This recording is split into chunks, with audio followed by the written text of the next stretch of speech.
This course unit will give you an introduction to the German media system.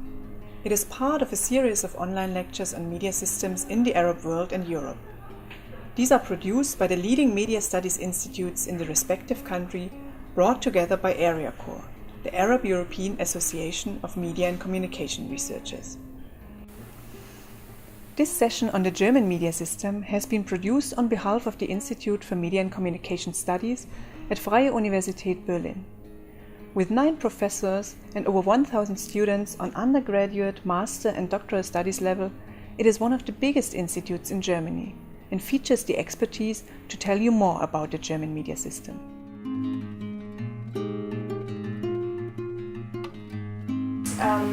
Is the trust of audience high for TV, newspapers, radio and online comparatively? I have a small question about press freedom. How is it protected in Germany and something about it? So I have a question about the foreign media ownership. I would see that after the fall of the wall, is there like changes in foreign media ownership in Germany? And if there's so, what are the main key players and stakeholders? Yeah, that's it. Thank you. We hope to answer some of those as well as your questions by our lecture. First, we will give you a historical overview. Second, we will provide more general information on German society and its current challenges. Third, you get an overview of the overall structure of the media system. Fourth, we will tell you about the political and legal framework of the media. Fifth, the economic context such as ownership structures are explained. Sixth, we will give you more information about the state of journalism. And last but not least, we talk about the digital infrastructure and internet use in Germany. You can get more information and find lectures on other countries on our website www.areacore.org. But now, let's get started.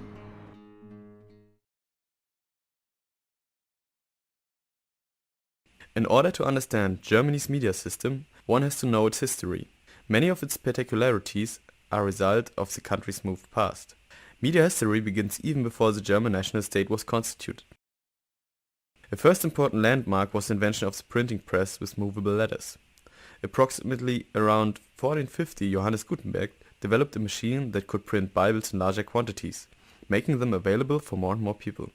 In 1609, the first periodical newspaper Aviso was published, but it took nearly 200 years more until a serious press landscape developed in Germany. A necessary precondition was further technological progress, like the invention of the quick printing press. In the 19th century, more and more regular and daily newspapers were established, mostly opinion press or party press. Media was strongly affiliated with certain parties or political fractions, like conservative, liberal and socialist press. By that time, according to Habermas, a bourgeois public sphere emerged. We would call it today polarized pluralist. Each paper very biased, but together expressing broad pluralism. This general tendency continued until the Weimar Republic in the 1920s. In 1819, since the press became more vivid and important, the ruling aristocrats agreed on censoring it. In 1848, however, after the March Revolution, press freedom was implemented in several constitutions across Germany. In 1871, the formerly scattered German countries are united to form the German Empire and national media started to grow. For example, major publishing houses were founded since 1870, like Ullstein Verlag, Scherl and Mosse. During World War I, between 1914 and 1918, press freedom was once again abolished by military censorship. However, technological development advanced quickly. In 1970, the Universum Film AG, as first German film company, was founded. In 1926, the first radio broadcast was transmitted in Germany by Deutsche Welle AG. And in 1929, the first television broadcast was transmitted as well. But dark times approached as the Nazis seized power in 1933 and started with it a dark phase of media manipulation and instrumentalization. Under the term of Gleichschaltung, bringing into line, all media had to adapt to the Nazi ideology. Media was centralized and media companies and publishers were expropriated. Especially the radio, Volksempfänger or People's Receiver, and public weekly newsreels and cinema were heavily utilized for propaganda, spreading anti-Semite hate speech and justification of the war. In 1945, at the end of World War II, the huge task was to establish a democratic and pluralist media system, preventing abuses like during the Nazi era in the future. The Allies vowed for a re-education of the German population. Newspapers had to be licensed and were subject to censorship after publication. In 1949, Germany is officially separated. This leads to completely different media systems. In Eastern GDR, a heavily state-controlled media system was implemented, including party press and censorship alike the Soviet model. Its main task was to serve as the voice of the working class and to educate citizens to socialist personalities. In Western Germany, a federal public broadcasting service similar to the British BBC was introduced as well as a press system allowing only minimal interference by the state. While press products did not cross the border between the two states, East German citizens were able to receive West German television and vice versa. This led to a subtle propaganda war on both sides. However, it was West German radio and television which had a strong audience in East Germany. In 1984, the dual system is introduced in Germany, meaning that for the first time private broadcasting is allowed. Technical progress like cable and later satellite TV made it possible to broadcast more channels, but in particular the pressure of market liberalization in the 1980s in Europe were the main reasons for this development. In 1919, Germany was reunified. The East German media landscape was to be incorporated into the West German. State-owned TV and radio channels are transformed into public broadcasters. Many regional newspapers were sold by the Reunification Trust Agency to West German publishers and media companies. While the principal structure remained, there was a strong decline in East German newspaper circulation. Since 2000, new dynamics in the press landscape emerge. Online journalism leads to declining circulations and the downfall of ad sales. This development is coined as Zeitungssterben, or dying of the press. However, it leads to the diversification of media formats, content and distribution, and the emergence of new business models, cross-media formats, blogs and web formats.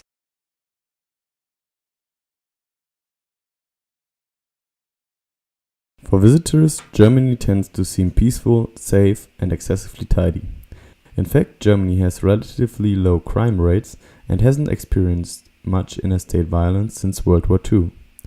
Autochthonous minority like the Sorbs in the east or the Danish in the north are granted specific rights to protect their culture and ensure political participation. But there are still lines of conflict in the German society. Even more than 20 years after the German reunification, the division between East and West Germany remains. During the reunification, there were massive transformations in the former GDR that took place in a very short period of time. Many of these changes still have ramifications until today. Most obviously, there is still an income gap between the former East and the West, but there are also considerable cultural differences. E.g. in their media usage patterns, East Germans watch more TV, prefer private channels over public broadcasters, and read fewer nationwide newspapers in general. Possible explanations are a higher focus on entertainment and a lack of trust in political institutions compared to West Germany. Besides this, the question on how to deal with the socialistic past and its heritage is a matter that remains subject to debate in the German media landscape. A development with unpredictable long-term effects is the demographic shift. Birth rates are quite low in Germany, so a transition to a more and more elderly society seems inevitable. This poses major challenges towards the social systems and the economy, but also has an effect on media. Traditional media such as TV, radio and print media are still dominating. Also, media content often caters to the interests of the elderly. An unsolved area of conflict is adequate representation of migrants and minorities in German media. The biggest migrant community in Germany is Turkish and Germans from Turkish descent. Tens of thousands were invited to come to work in West Germany as so-called Gastarbeiter or guest workers during the 1960s. Since then, there has been a constant, often paternalistic debate about the problems of integration and alleged segregation. Existing problems are often framed by German politicians and the media as being connected to Islam. Especially in the light of recent developments like the rise of ISIS and growing refugee movements, the image of Muslims has worsened and people of Turkish or Arab descent are perceived as a threat. Islamophobia is once again on the rise and is expressed through populist mass movements like Pegida, but also in extremist right-wing terrorism, like in the so-called National Socialist Underground. However, it is also a major debate in the media. Also leider werden sie vorwiegend negativ dargestellt, aber das betrifft nicht nur Themen, die um Islam und Muslime kreisen, sondern generell betrifft es ja erstmal die meisten Themen, weil negative Schlagzeilen verkaufen sich einfach besser und das betrifft leider eben auch die Themen Islam und Muslime. Ich glaube auch aber, dass Journalistinnen und Journalisten dazu neigen, Stereotype zu reproduzieren. Es gibt ein eher negatives Bild in der Allgemeinheit von Islam und Muslimen, weil eben auch meist negativ darüber berichtet wird. Und ich glaube, dass es schwierig ist, das zu durchbrechen. Ich würde sagen, seit 9/11 gab es dann Shift. Also man sagt zum Beispiel auch, die Muslime sind die neuen Ausländer. Also früher wurde lange immer über die Ausländer berichtet und alle Probleme, Integrationsprobleme und Rückwärtsgewandtheit und schlechteres Abschneiden bei Bildungsabschlüssen und so weiter, was damit alles verbunden wird. Und das wird in den letzten Jahren, würde ich sagen, immer stärker überlagert eigentlich von den Muslimen. Also wenn wir Negativberichte haben oder über die anderen, also die Muslime sind sozusagen jetzt die anderen, über die wir berichten.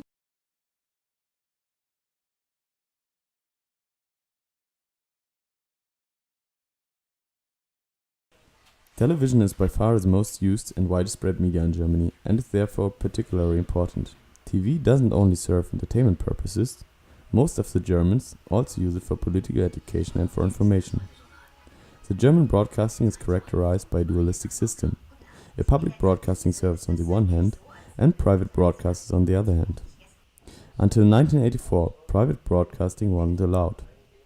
Therefore, the mission of the public broadcasters is to provide a full program, consisting of a mix of entertainment, information and education. The broadcasting mandate also requires to offer a basic supply of information and to offer a pluralistic range of views.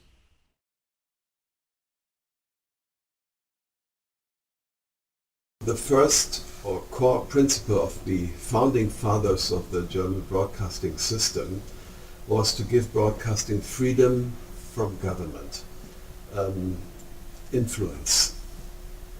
The second, driven by the same experiences, was decentralization and division of powers, which is normal as a basis for democracy. In both totalitarian regimes, radio and television were centralized and under the power of the government and the parties.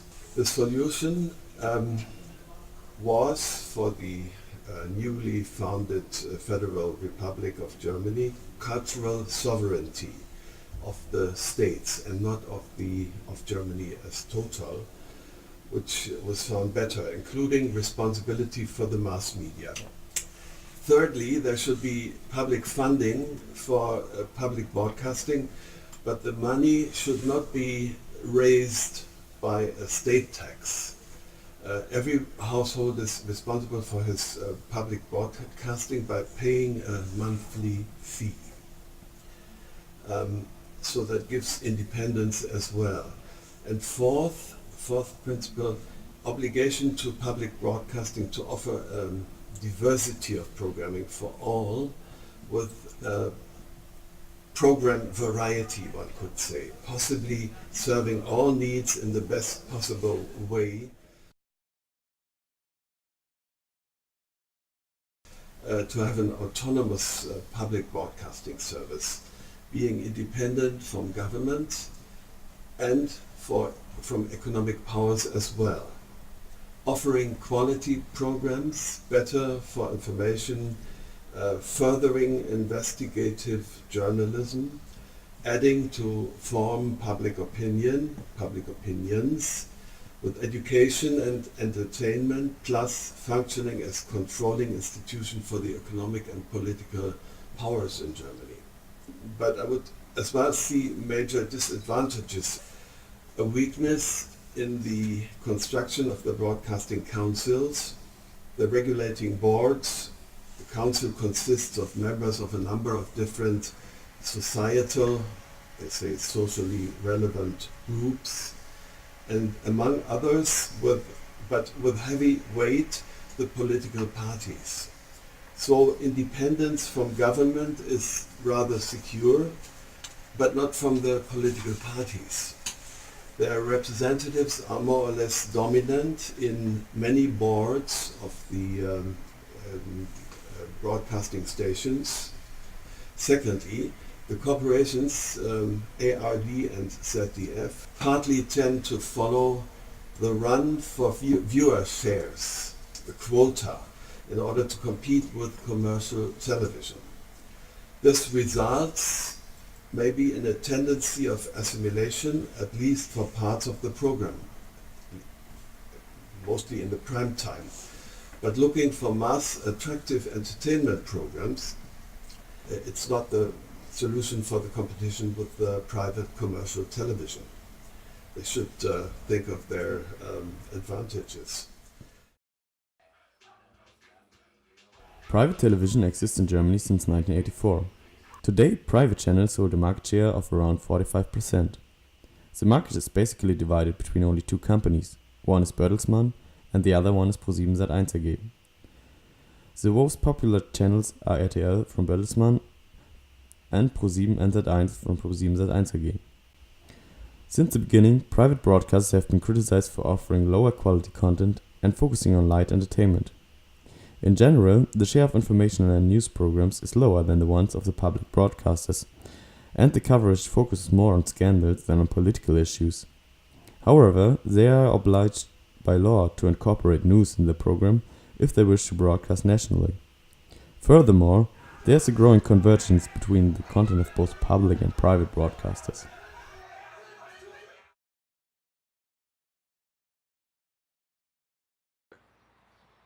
Germany is characterized by its widespread regional press. People from Berlin tend to read papers from Berlin, people from Munich tend to read papers from Munich, and so on. Even national newspapers have specific regional parts in order to be more attractive to readers.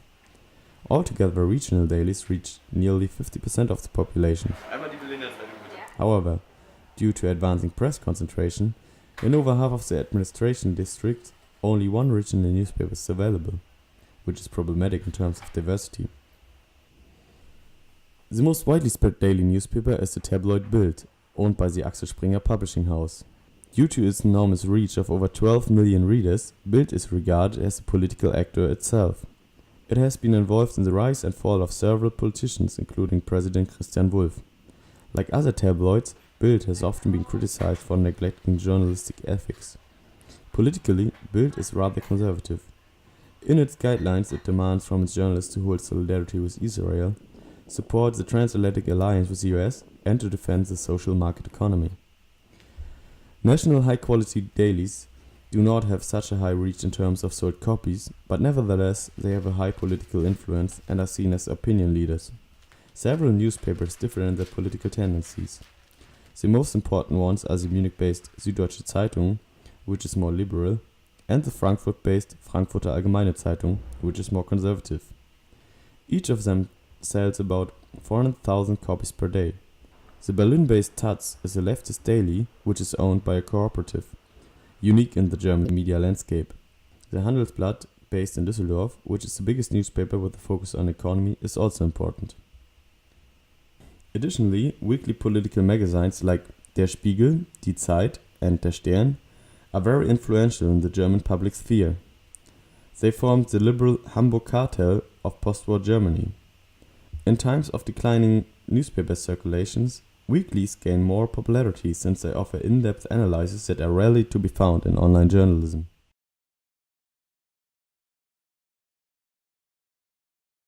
Online journalism is still far behind the traditional sources of information, but is getting more and more important.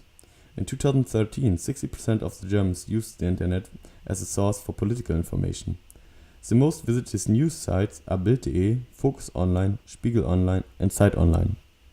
It is noticeable that these are the online versions of traditional newspapers.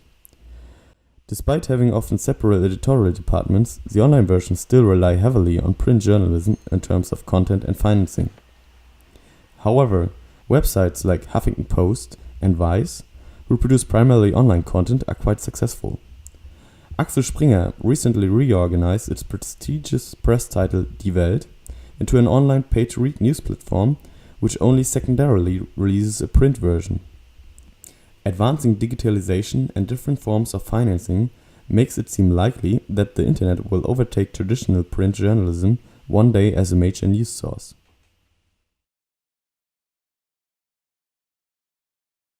Despite the internet continuing to spread out, television remains the most widely used medium in Germany. In fact, the average use increased until 2013. In 2014, the average German watched around 4 hours of TV a day. The second most used medium is radio broadcasting, slowly losing importance but still remaining an essential part of the German media menu. In particular in the morning hours, Germans listen to the radio. Newspapers are used less extensively. In 2014, on average, people spent only 23 minutes per day reading newspapers. However, they are still important, considering newspapers are mostly used for informational purposes and not for entertainment. The internet usage is daily increasing. Despite not being among the top internet users in the world, the percentage of people using the internet is quite high compared to other countries in the European Union. But still more than 20% don't use the internet at all or only rarely, although there is almost complete infrastructure coverage. Interestingly, and due to media convergence and mobile media use, overall media usage significantly increased. The average German spends more than 10 hours per day consuming content from any type of media. Basically, there are three types of research. First is more case study oriented, dealing with small groups of people, exploratory research. This is something that is done by, for example, by companies who try to develop new formats, for example, for TV shows. They usually do kinds like that, focus groups, for example, or qualitative interviews or things like that. Then there is this highly standardized research, which usually is used for evaluating market shares of media. That's necessary for developing a currency for selling advertisements and refunding your production. And then third is scientific research, something what we are doing here at the university, where we use a lot of methods, very often a mix of methods, in order to answer specific research questions.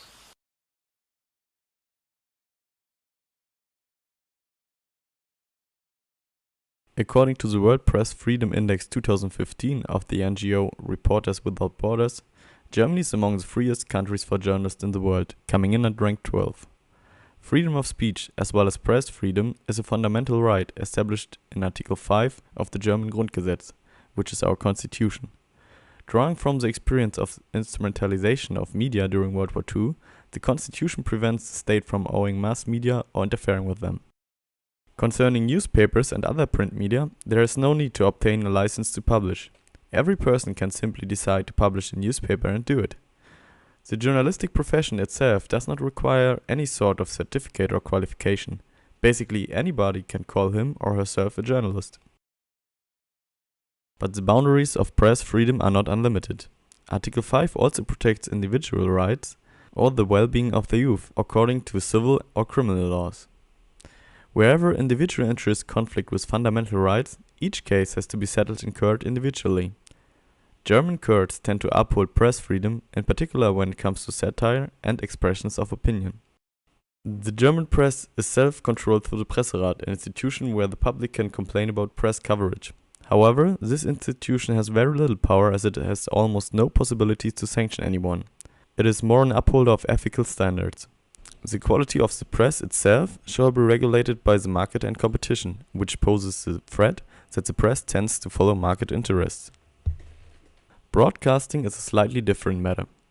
As it requires huge capital and effort to start a broadcasting channel and frequencies are limited, privately owned broadcasters have to obtain a license from the Landesmedienanstalt, a public corporatist body in each federal state in Germany. These bodies shall ensure a certain inner pluralism in each channel's content. Private channels are obliged to present a diversity of opinions and to respect the human dignity. Full programs have to devote a certain amount of their program time to news. If they do not comply with the conditions, their license might not be renewed. Licenses for new channels can also be denied if the company behind the new channel has already a combined market share of more than 30%. Or its cross-media ownership in both the print and broadcasting market would give the company a dominant position in the German media sphere. For example, in 2005, Springer Publishing House was denied to take over the second biggest private broadcasting company, ProSiebenSat.1 AG. This press-friendly legal framework doesn't mean everything is perfect for German journalists. Reporters Without Borders criticize various problems in Germany, e.g. state surveillance and bureaucratic hurdles to obtain official information.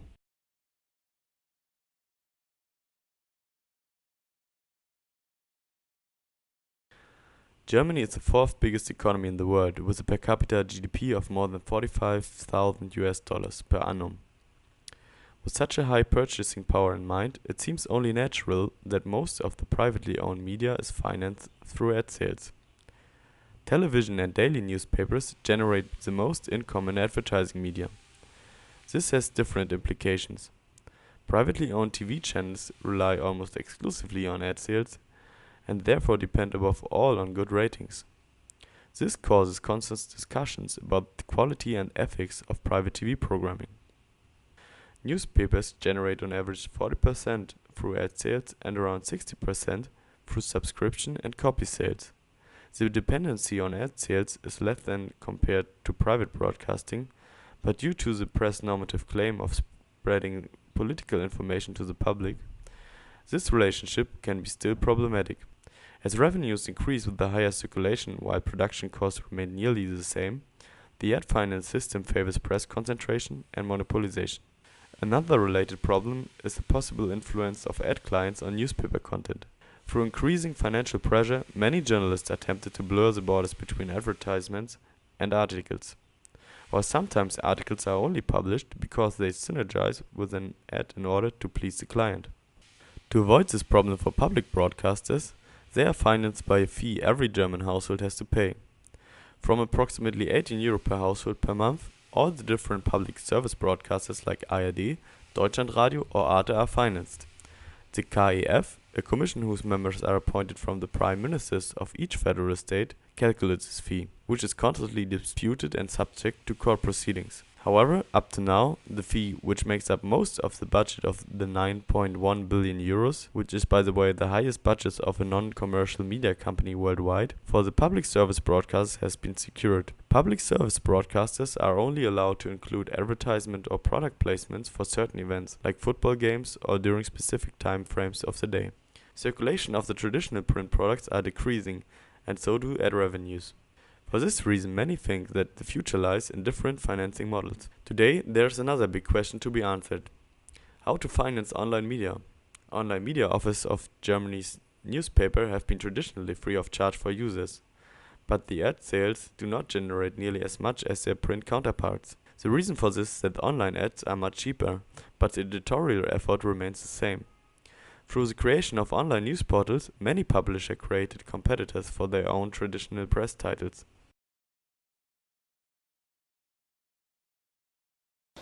The first thing to say is maybe they are successful because they are free.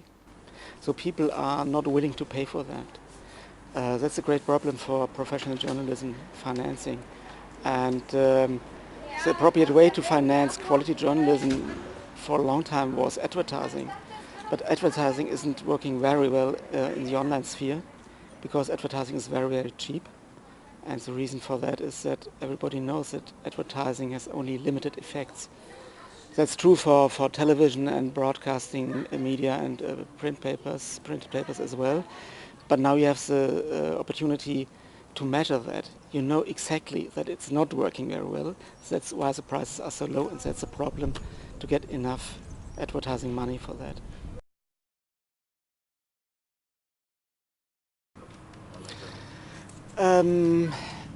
I think the crowdfunded platforms have to face one problem, because I very depend on the success of a specific news or article or contribution. And so if they would like to get more money, they have to select the pieces which are selling very well. And for the journalism, for the journalistic side, the problem is a kind of marketing effect. So I have to write in a way, in a manner that is good for selling this article, and not, maybe it's still independent, but that's not so clear. So you're very dependent on the concrete payment.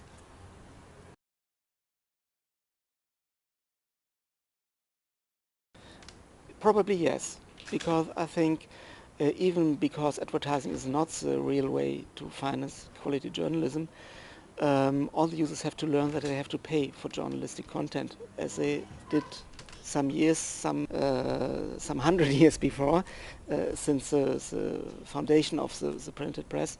And paid content probably would be the model of success for the future.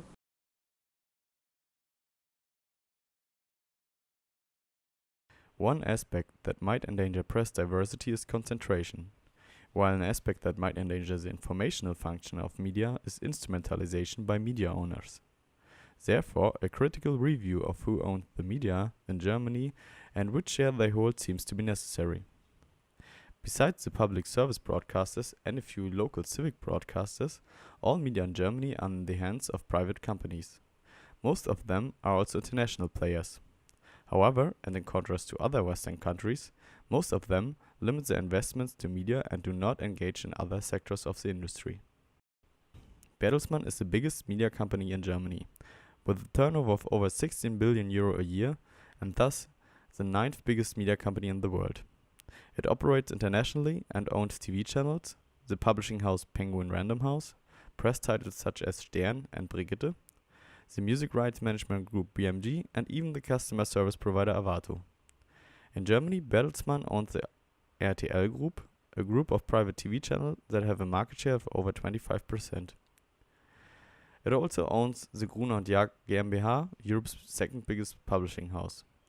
Famous titles are the weekly Stern and the women's magazine Brigitte. Gruner & Jahr owns also 25% of the influential weekly Der Spiegel. Originally having been a family enterprise, the Mohn family is still strongly connected to the company. The family still owns 19.1% in stocks. Christoph Mohn, now representing the 6th generation since the company was founded in 1835, is chairman of the supervisory board. His mother Liz Mohn is also member of the supervisory board, as well as the board director of the Bertelsmann Foundation, which owns another 77.6% of the stocks. The highly dynamic media company Axel Springer aspires to be a multinational cross-media operating corporation. Traditionally focused on press, Springer's press titles have the reputation to follow a more conservative and US-friendly line, which has caused controversy in the past. Famous titles are Germany's biggest tabloid, Die Bild, and the national broadsheet Die Welt.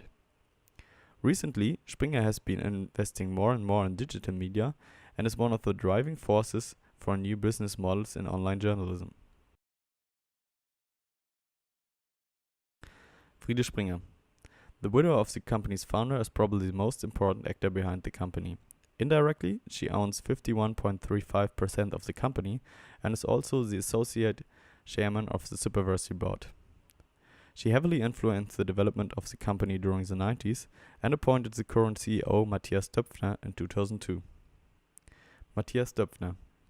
The former editor-in-chief of Springer's press title Die Welt is responsible for major strategy changes which finally led the company out of its crisis. He often appears in talk shows and comments in newspapers and openly presents his political views. Having experienced many changes in ownership structure in the past years, the ProSiebenSat.1 AG is the second biggest television company in Europe. It has a market share of nearly 20% in German television and focuses mainly on free-to-air TV channels like ProSieben and Sat.1 and relies heavily on entertainment. The main focus of the Funke Mediengruppe is the regional press, which is traditionally very strong in Germany. It owns 27 regional dailies and a number of magazines and other publications. Recently, Funke has got under economical pressure and was forced to shut down an entire editorial department of the regional daily Westfälische Rundschau. The title is still published, but the content is produced by the editorial departments of other newspapers of the company. Similarly, the Hubert Burda Media Group, the Georg von Holtzbrinck Group, or the Dumont Schauberg Group are all leading German cross-media groups that are characterized by a strong leading figure and shape the media landscapes in Germany.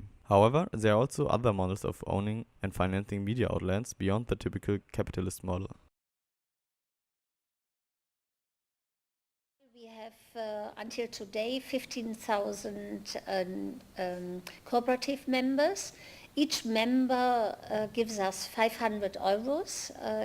He can or she can pay it in 20 parts. But the very special thing is that every person who becomes a cooperative member has only one vote, and it doesn't matter how many money you gave us. The special thing is that we have two sorts of cooperative members. The workers, they are here, and the membership from outside, they only give the money. Because that is a big difference, how to become independent from the persons who give the money. The persons from outside, they become cooperative members, have no special right for the content of the newspaper.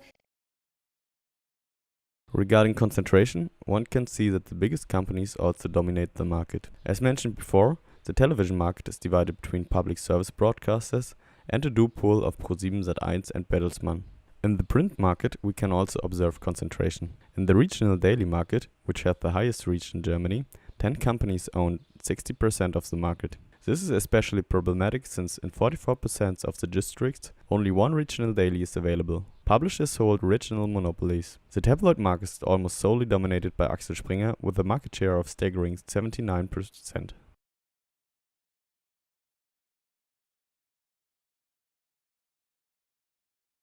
Journalism is not a protected profession in Germany and free to access. Anybody can call him or herself a journalist. There are some associations like the German Journalist Union who are allowed to issue individual press cards to those who prove that they are contracted by media. However, besides the advantage of getting easier access to press conferences, there is no legal status connected to that. A study has come up with the description of the typical German journalist. According to the statistical average, the typical German journalist is a 41-year-old middle-class man holding an academic degree, working in press, living in a committed relationship and earning around 2,300 euro a month. In fact, journalism is still dominated by men. Whereas more younger journalists are women than men, the percentage of male journalists gets higher with age. Leading positions are mostly held by men. Women earn significantly less than men. This is partly due to glass ceiling effects and underrepresentation in leading positions, but women also receive less money for the same work as their male counterparts. The average age of German journalists is on the increase. Most of them are between 36 and 45 years old. Only 1/3 is younger than 36. It seems that because of the media crisis, fewer people are getting into journalism. Those who do, however, vary greatly in their ways of education. Only a minority of German journalists went to an academic school or studied journalism, but the majority holds an academic degree and did an internship or traineeship.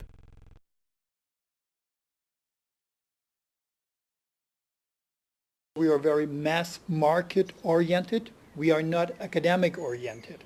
If you are interested in an academical approach, then you have to attend a university.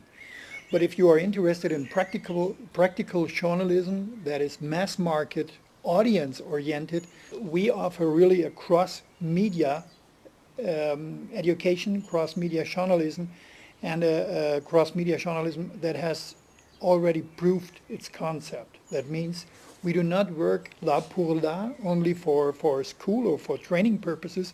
We really work for the market, and we prove our quality day by day, minute by minute, on the market, on the internet and on the marketplace out there. There are tons of privately funded journalism schools. Among them, few renowned journalism schools like the Henry Nann School in Hamburg, the German Journalism School in Munich, or the Axel Springer Academy in Berlin. Most German journalists work in newspapers. 1/3 works in television and radio broadcasting. Another quarter writes for magazines. The rest is distributed among online media, news agencies and advertising papers. Over the years, the general workload for journalists increased. Economical pressure and advancing digitalization require a broader set of skills and take up more time for additional tasks. Another strong tendency is that more and more freelancers are employed instead of regular employees. The answer seems to be very easy. The skills you need are the techniques of video, audio, and internet. But to be honest, it's not that easy, because it means on the first you need these techniques. Within a couple of weeks you can learn that. That's easy. But then you need an understanding for your audience. What makes the difference? Not the difference between video, but the difference between a video shown on a screen, on a station screen, on a computer, or a video shown on a mobile device, on a small screen. That's a big difference. Both are videos, but it's a big difference. First in the techniques, and second in the expectation of your audience. And that means, to your question, what skills? It means, first of all, learn the techniques. Second, learn about your audience. Get a feeling for what your audience wants to have, what your audience needs to get. And the third thing is, and then be a journalist, still be a journalist, because the main job of a journalist, provide the people out there with the information, with the reliable and modern and current information they need. That hasn't changed. That is still the same since hundreds of years, or in other words, as Gertrude Stein once said, a rose is a rose is a rose. I say a story is a story is a story. That hasn't changed since Shakespeare. But the way you tell the story, that has changed. The term civic journalism characterizes a trend to publish content aside from the professional work in a journalistic institution. Often it is seen as a way to circumvent political restrictions in the media. In Germany, the field of media watch has become more prominent. Several journalists or public intellectuals have made use of blogs to comment on mainstream media discourse or to discuss ethical problems. One of the most popular examples is probably the Bild blog, a watch blog which reveals false news coverage of major German print and online news publications. But aside from few watch blogs, there hasn't developed a huge blogosphere in Germany yet.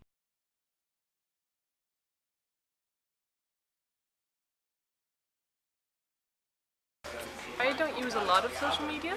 I use Facebook.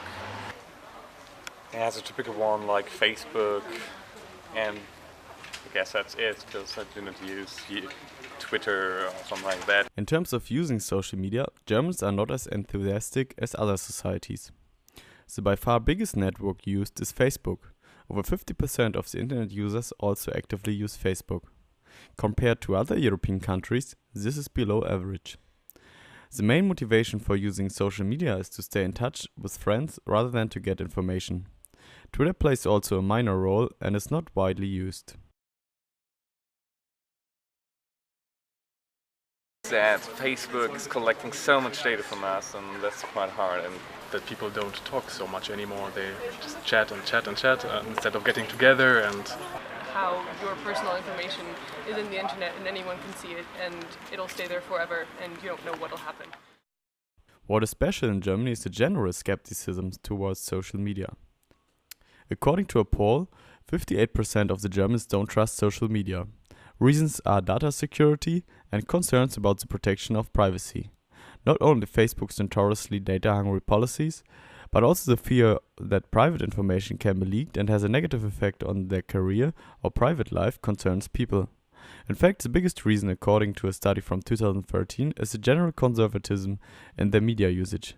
74% of the people not using Facebook don't see any sense in using it. I do not use actually any social media, because I think that's time wasting. It's also probably that I'm not sure what or who is there behind the Facebook site in my computer. We hope that our film helped you to learn more about the German media system. Of course, there is lots more to explore and to learn about. But you are invited to check the literature references which are provided to you on our digital platform to deepen your knowledge. And you may want to test your knowledge in one of the quizzes provided. We also suggest to take a look at the other units about media systems, for example, in Iraq or Lebanon, or the other countries featured in our digital learning platform, to get a more comparative perspective on the world's media systems. We are also interested in your feedback and open to suggestions, so do not hesitate to contact us. But now, goodbye, ma salama und auf Wiedersehen.